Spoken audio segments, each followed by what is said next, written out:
A billionaire returns home early, expecting a warm welcome, only to find his wife viciously attacking his blind mother with cruel words and a raised hand. Rage ignites as he confronts the betrayal, unraveling a marriage built on greed and exposing raw family loyalty. A heart-pounding clash of love, duty, and deception that will leave you speechless. Daniel Carter stepped off his private jet, the weight of a grueling business trip slipping away as the familiar skyline of his hometown came into view. He was a billionaire, a self-made tech mogul who'd built an empire by 35. His life was a relentless cycle of meetings, deals, and international flights, but today he'd come home a day early. He hadn't told his wife Sophia, wanting to surprise her. His mother, Evelyn, lived with them in their sprawling mansion, and Daniel couldn't wait to see her too. Evelyn had been blind for years, a quiet, gentle woman who'd raised him alone after his father passed when he was just a boy. She'd sacrificed everything for him, working long hours to keep them afloat. Daniel adjusted his tailored jacket, climbed into the waiting car, and headed toward the mansion that had become more a status symbol than a home. The house was eerily quiet when he arrived. Too quiet. Daniel expected to hear Sophia's laughter, maybe the clink of wine glasses or the soft hum of Evelyn's favorite radio station playing classical music. Instead, there was a heavy stillness, broken only by a faint, sharp sound from upstairs. Voices, angry voices. His stomach twisted, a knot of unease tightening in his chest. He dropped his leather bag by the door, the thud echoing in the vast foyer, and moved toward the grand staircase, his polished shoes silent on the cold marble floor. Each step felt heavier than the last, the air thick with something unsettling. As he climbed, the voices grew louder, sharper, cutting through the silence like a blade. Sophia's voice, shrill and venomous, rang out clear. "You think you're so perfect, don't you? Sitting there, judging me with those useless eyes." Daniel froze, his heart pounding against his ribs. Was she talking to his mother? His pulse quickened, and he took the remaining stairs 2 at a time, the words becoming clearer, more vicious with every step. "You're nothing but a burden." Sophia snapped, her voice dripping with contempt. "Daniel's too soft to say." But I'm not. You're a leech, Evelyn, dragging us down. Always needing something, always in the way." Daniel reached the top of the stairs, his blood boiling, a red haze creeping into his vision. He turned the corner into his mother's room and stopped dead. Sophia stood over Evelyn, who sat in her worn armchair, her frail hands trembling in her lap. Evelyn's face was pale, her sightless eyes wide with fear, her lips pressed into a thin line. Sophia's hand was raised, a glass of water clutched tightly in her grip, as if she'd been about to throw it. The sight hit Daniel like a punch to the gut, his breath catching in his throat. "Sophia!" His voice thundered, shaking the room. Raw with rage and disbelief, both women froze. Sophia's head whipped around, her eyes wide with shock, her face draining of color. "Daniel!" she gasped, the glass slipping from her hand and shattering on the hardwood floor, water splashing across her designer heels. You're not supposed to be here. You said you'd be back tomorrow. What the hell are you doing?" Daniel demanded, stepping into the room, his fists clenched at his sides. His gaze darted to his mother, who clutched the arms of her chair, her breathing uneven, her shoulders hunched as if bracing for another blow. "Mom, are you okay? Did she hurt you?" Evelyn's voice was soft, shaky, barely above a whisper. "Daniel, I didn't know you were coming. I'm fine. Answer me, Sophia." Daniel's eyes burned into his wife, his voice sharp enough to cut glass. "Why are you screaming at my mother? Why is she shaking like that? What did you do?" Sophia's face twisted, a mix of panic and defiance flashing across her features. She took a step back, her hands flying up as if to shield herself from his anger. "You don't understand. She's been provoking me all day, acting like she runs this house. I'm sick of it, Daniel, sick of her." "Provoking you?" Daniel's voice dropped to a dangerous low, each word laced with barely contained fury. "She's blind, Sophia. She's 70 years old. She can barely get around without help. How the hell is she provoking you? She's always in my way." Sophia shot back, her voice rising, shrill and desperate. Always needing something, always taking your attention. I'm your wife, Daniel. Me, not her. I'm the one who's supposed to matter. Daniel's jaw clenched so hard it ached, his teeth grinding together. He took a step closer, his tall frame towering over Sophia, his presence filling the room. You're my wife, so you think you can attack my mother in my house? The woman who raised me, who gave up everything for me while you were busy spending my money on your endless shopping sprees? Sophia flinched, her eyes narrowing, her lips curling into a sneer. Oh, don't start with that. You're never here, Daniel. You leave me alone in this mausoleum with her, and she's always whining, always needing something. Can you get this? Can you read that? I'm not a damn nurse. I didn't sign up for this. Evelyn's voice broke through, quiet but firm, cutting through the venom in the air. I never asked you for anything, Sophia. I keep to myself. You know that? I've never wanted to be a burden. Shut up. Sophia snapped, whirling on Evelyn, her face contorted with rage. You're always playing the victim, aren't you? Poor, helpless Evelyn, making me look like the bad guy? You think I don't see how you manipulate him? Enough. Daniel roared, his voice shaking the walls, the sound reverberating through the house. He grabbed Sophia's arm, not hard enough to hurt, but enough to make her meet his gaze, his eyes blazing with fury. Don't you dare speak to her like that again. Do you hear me? Not one more word. Sophia yanked her arm free, her face red with fury, her breath coming in short, angry bursts. Don't you touch me. You think you can come in here and play the hero? You're never here, Daniel. You don't know what it's like dealing with her every day, her constant complaints, her endless needs. I'm the one stuck here, not you. Dealing. With her? Daniel's voice was ice cold now, each word deliberate, cutting. She's my mother. She's family. You don't get to deal with her like she's some inconvenience. She's not your servant, Sophia. She's not here to make your life harder. Oh, please. Sophia laughed, a harsh, bitter sound that grated on Daniel's nerves. You act like she's some saint. She's a burden, Daniel. A burden you dumped on me while you jet off to your fancy meetings, closing your big deals. You think I wanted this?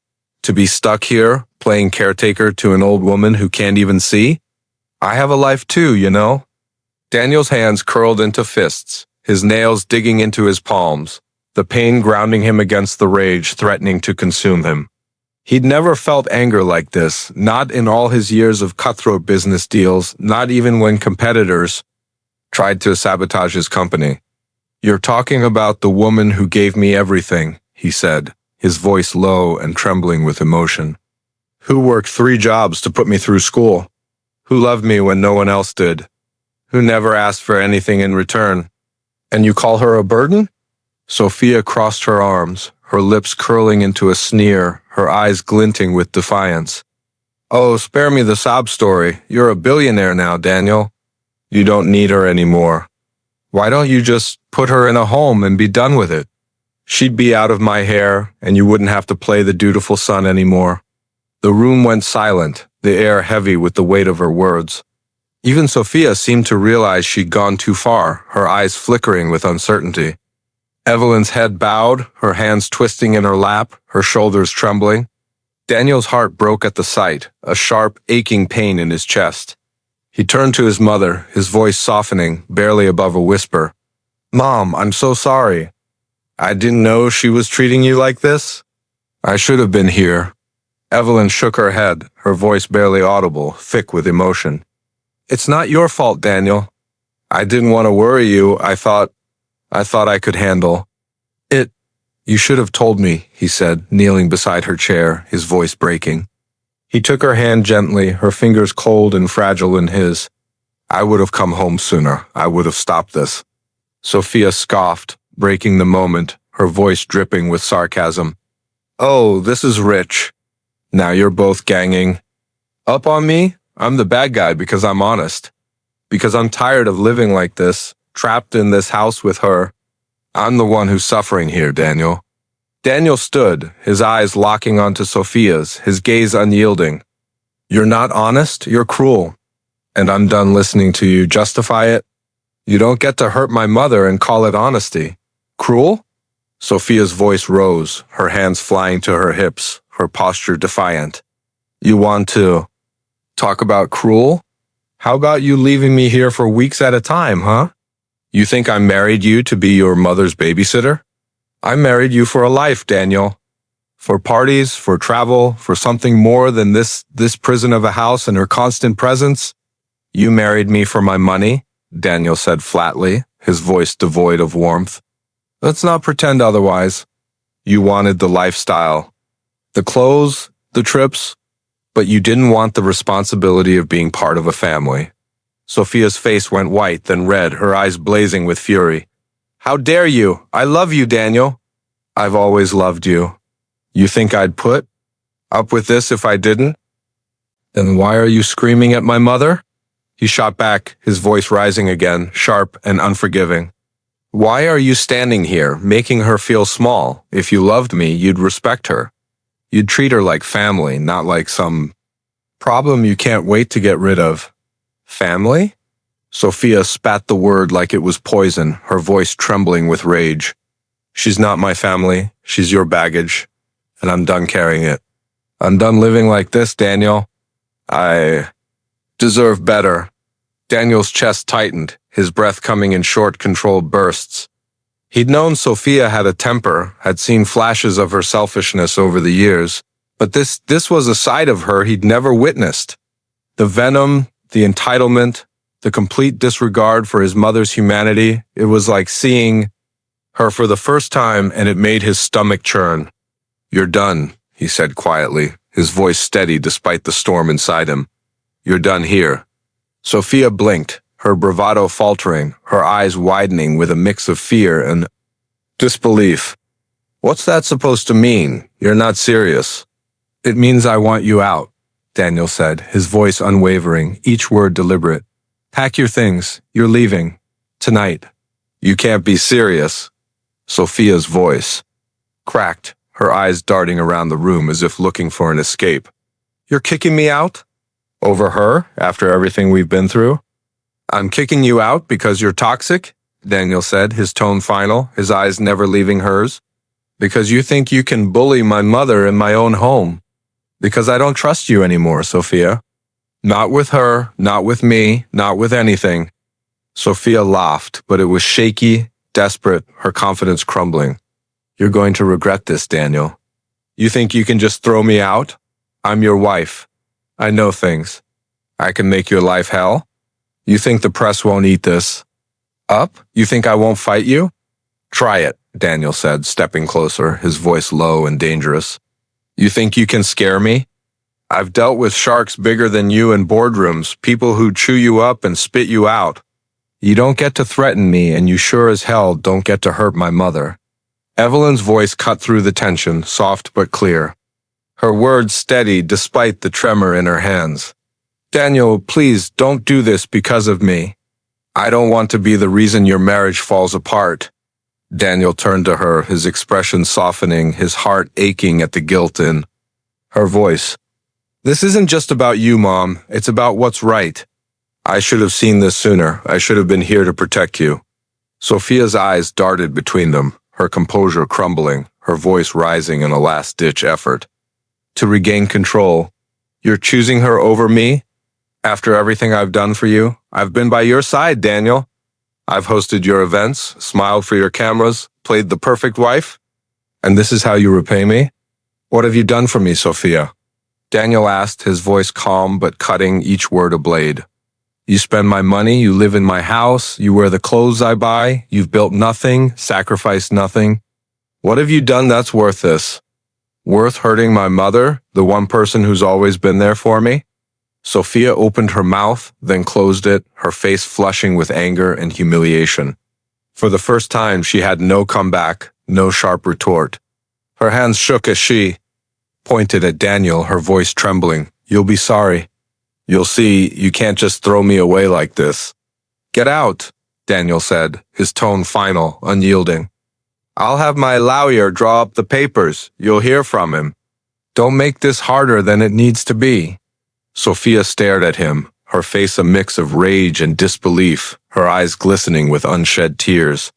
Then she turned on her heel and stormed out of the room, her footsteps echoing down the hall, sharp and angry. A moment later, a door slammed, the sound reverberating through the house like a gunshot. Daniel exhaled, his shoulders sagging, the weight of the confrontation settling over him. He turned to his mother, who was still trembling, her hands clasped tightly in her lap. "Mom, I'm so sorry." "I had no idea she was treating you like this. I should have known." Evelyn reached for his hand, her fingers cold but steady, her touch grounding him. "You couldn't have known, Daniel. She was careful when you were around. She always put on a show for you." "She won't hurt you again," he promised, squeezing her hand, his voice thick with emotion. "I'm here. Now I'm not going anywhere. I'll make sure you're safe." Evelyn smiled faintly, but her voice was heavy, laced with guilt. "I didn't want to cause trouble between you two. I tried to stay out of her way, to keep the peace." "You didn't cause this," Daniel said firmly, his eyes locked on hers. "This is on her. And on me for not seeing it sooner. I should have paid more attention, should have checked in more. I let you down." "You didn't let me down," Evelyn said softly, her voice steadying. "You've always taken care of me, Daniel. Even when you were halfway across the world, I knew you were thinking of me." The days that followed were a blur of chaos and change. Sophia moved out, her departure marked by more shouting, more threats, her voice echoing through the mansion as she packed her designer bags. She hurled insults, accused Daniel of betraying her, of choosing his mother over their marriage. But Daniel stood firm, his resolve unshaken. His lawyer handled the divorce proceedings with ruthless efficiency. The prenup Sophia had signed years ago, leaving her with little leverage. She tried to fight it, dragging her feet, demanding more than she was entitled to, but Daniel's resources dwarfed hers. He had the best legal team money could buy, and they made sure she couldn't touch what mattered most to him. Sophia took to social media, painting herself as the victim, posting cryptic messages about betrayal and heartbreak. She tried to spin the narrative to make Daniel the villain, but he didn't care. He built his empire by tuning out noise, by focusing on what mattered, and this was no different. The tabloids picked up the story, splashing headlines about the billionaire's messy divorce, but Daniel ignored them. His priority was his mother, her safety, her peace. He hired a caregiver for Evelyn, not because she needed constant help, but to give her someone to talk to, someone to keep her company when he was at work. He cut back on his international trips, delegating more to his team, restructuring his schedule to be home more often. He couldn't erase the guilt of leaving his mother in Sophia's care for so long, but he could make sure it never happened again. Evelyn, slowly, began to smile again. She'd always been strong, a woman who'd faced hardship with quiet resilience. But Daniel saw the weight lift from her shoulders. She started humming her favorite songs again, sitting by the window with the radio on, her hands no longer trembling. One evening, as they sat together in the living room, the fire crackling softly, she took his hand. "You didn't have to do all this for me, you know," she said, her voice warm but tinged with that familiar guilt. Daniel shook his head, his grip tightening on her hand. "Yes, I did. You're my family, Mom, always will be. I should have protected you better." "You've always protected me," she said, her sightless eyes turned toward him, her smile soft but genuine. "Even when you were a boy, you were always looking out for me. You don't need to carry this guilt, Daniel. You've given me more than I could ever ask for." He swallowed hard, his throat tight. "I just want you to be happy, Mom, to feel safe here." "I do," she said simply, her voice steady. "Because you're here." The mansion, once cold and hollow, began to feel like a home again. Daniel spent more evenings with Evelyn, listening to her stories of his childhood, her memories of the years they'd struggled together. He realized how much he'd missed these moments, how much he'd let his work consume him. Sophia's absence left a void, but it was one he didn't mourn. She'd shown her true colors, and he was done with her games. Months later, the divorce was finalized. Sophia got a settlement, enough to live comfortably, but far less than she'd hoped. She faded from Daniel's life, her social media rants growing quieter, her presence a distant memory. Daniel didn't look back. He had his mother, his empire, and a newfound clarity about what mattered most. One night, as he sat with Evelyn, on the terrace, the city lights sparkling in the distance, she spoke softly. "You've always been my strength, Daniel. Even when I couldn't see, I could feel it. Thank you for coming home." He smiled, his heart lighter than it had been in years. "I'll always come home, Mom, always." And for the first time in years, the house was filled with peace, the kind that comes from knowing you've done right by the ones you love.